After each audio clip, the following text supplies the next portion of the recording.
আমি শুরুটা দেখেছি, শেষটাও দেখে ছাড়বো। দলটা আমি কষ্ট করে করেছিলাম, দলটা আমি প্রতিষ্ঠা করেছি। সেই প্রসঙ্গে আমার জামা খোলার তো কোনো গল্পই আসবে না। জামা ও খুলে দেখা কত বড় মস্তান ক্যানিং পূর্বের মানুষ বুঝিয়ে দেবে।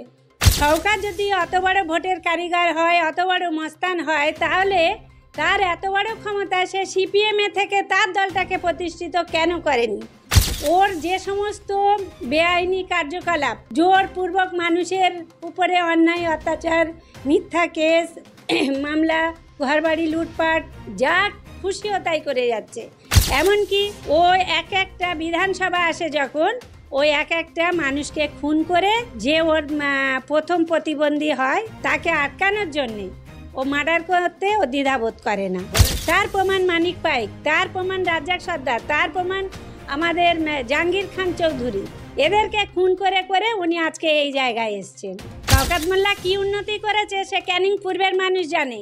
এক রাস্তা 14 বার করে চেঁচে নিয়ে রিটেন্ডার করে টাকা তুলে নিজের পকেট ভরায়। উনি আবার কি উন্নতি করবে? নিজের স্বার্থে করেছেন। আর উনি আমার দলে এসে আমাকে খুন করবে বা মার্ডার করবে, এই ভয়টা অন্য কেউ পেতে পারে, কিন্তু আমি পাই না। ক্যানিং পূর্বের বিধায়ক শওকত মোল্লা একের পর এক নেতাদের বিরুদ্ধে বিস্ফোরক মন্তব্য করছেন। যে সমস্ত নেতারা তৃণমূল কংগ্রেসকে প্রতিষ্ঠিত করেছিল ভাঙড় ক্যানিংয়ে, তাদেরকে রীতিমতো প্রতিনিয়ত আক্রমণ করছে। আর এই মুহূর্তে আমার সঙ্গে একজন রয়েছেন, রহিমা লস্কর, যিনি বেবি নামে পরিচিত, ক্যানিং পূর্বের যিনি একচ্ছত্র একসময় নেত্রী ছিলেন তৃণমূল কংগ্রেসের। তাকে রীতিমতো দল থেকে সরিয়ে দিচ্ছেন শওকত মোল্লারা, এবং তাকে রীতিমতো মঞ্চ থেকে বলছেন যে দলের জামাটা খুলে পেলে তারপর বিরোধিতা করুন। কি বলবেন? রীতিমতো আপনাকেই আক্রমণ করছে বারবার শওকত মোল্লা ক্যানিংয়েই।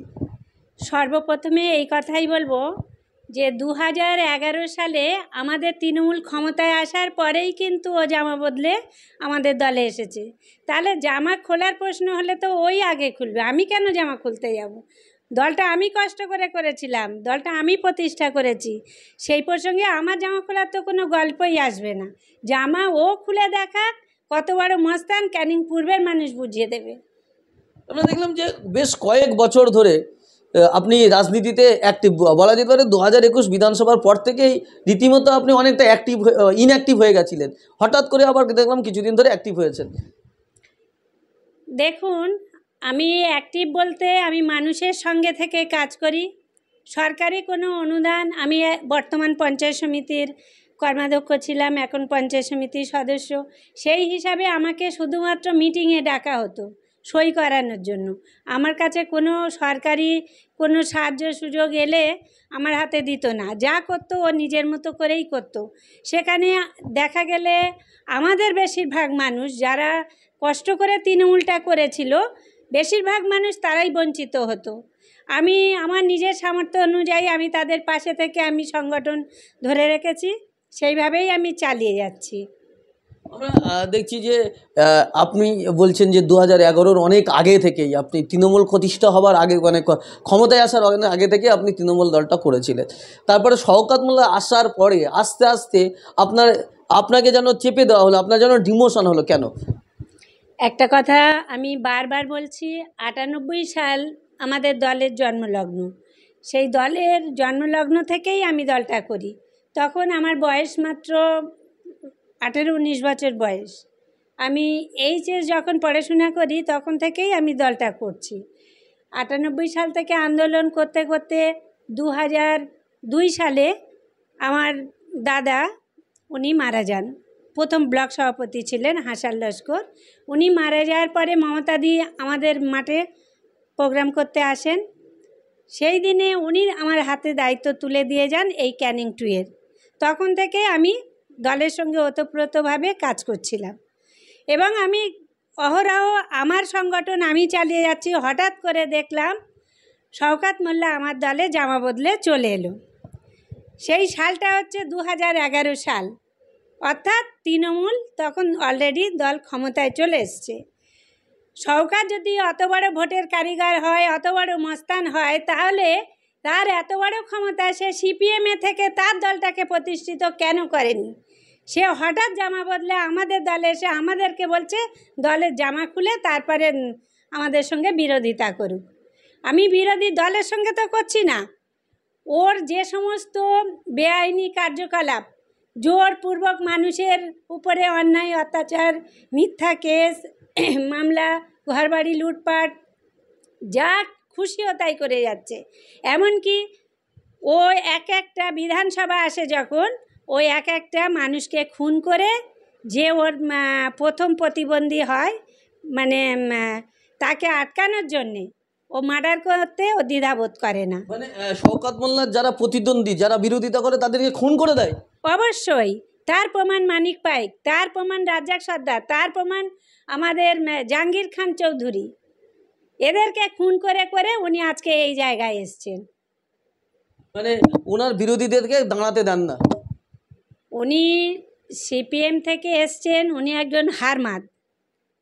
সর্বমোট কথা হচ্ছে উনি হারমাদ। হারমাদের যা কাজ তাই করে বেড়ান উনি।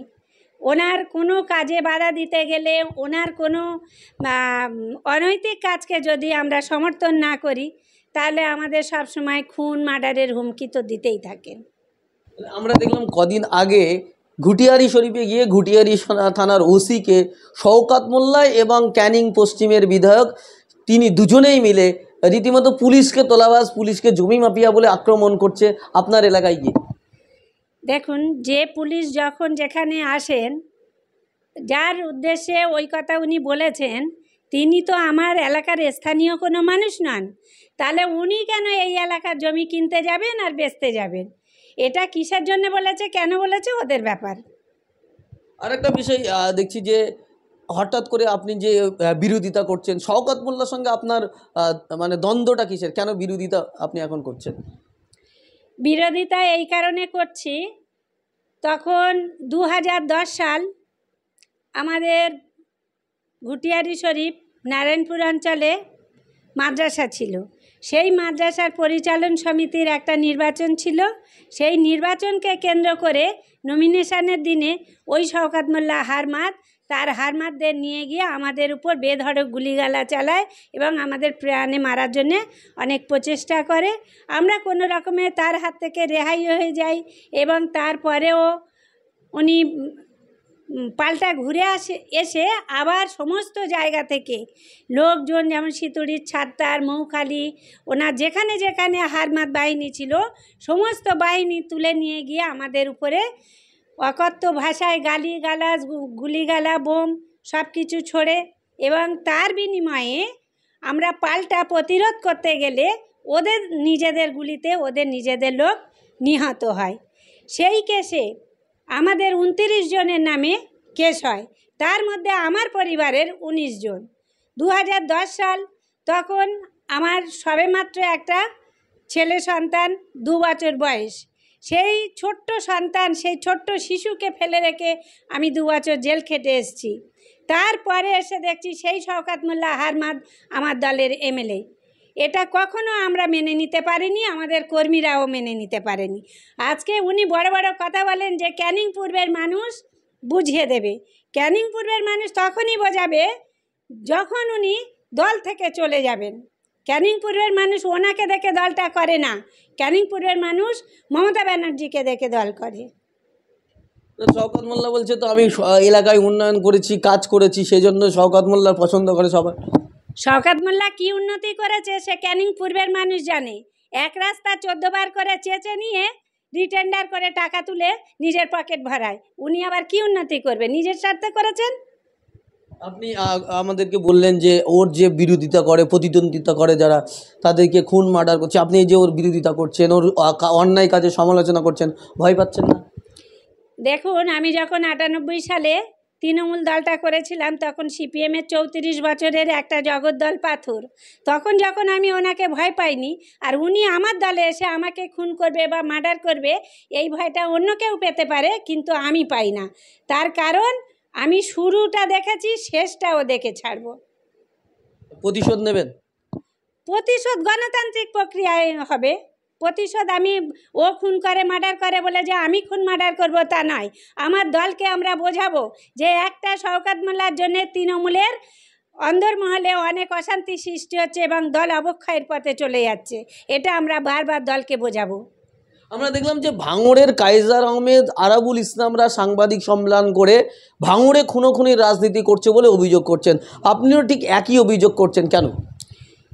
শওকত মোল্লা এমন একটা বস্তু বা ব্যক্তি, ওকে আমি বস্তুই মনে করি। উনি যেখানে যান, উনি তো একজন অশিক্ষিত বর্বর। মানে কিভাবে মানুষকে ভালোবেসে, কিভাবে মানুষকে কাছে টেনে নিয়ে শক্তিশালী করতে হয় সেটা উনি জানেন না। ওনার দরকার ক্ষমতায় টিকে থাকা। সেই টিকে থাকতে না পারলে মানুষকে প্রাণনাশের হুমকি তো সবসময় উনি দিয়ে থাকেন।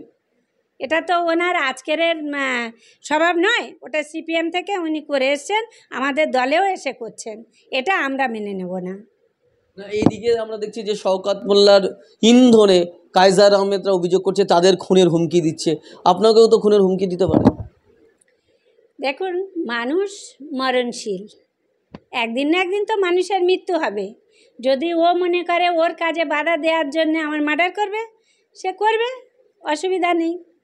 ন্যায় প্রতিষ্ঠা করার জন্য আমি মৃত্যুবরণ করতেও রাজি আছি।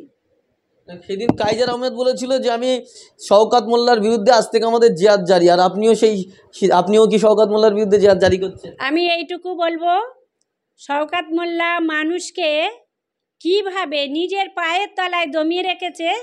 আজকের ওর গায়ের কাছের মানুষ, টোটাল জীবনতলার মানুষ আজকে ফুঁসছে। তারা বলতে পারছে না, তাদের কষ্টের কথা বলতে পারছে না। মুষ্টিমেয় কয়েকটা মানুষকে নিয়ে একটা এজেন্সি খুলে দলটা চালাচ্ছে। এইটা তো ক্যানিং পূর্বের মানুষ আশা করেনি।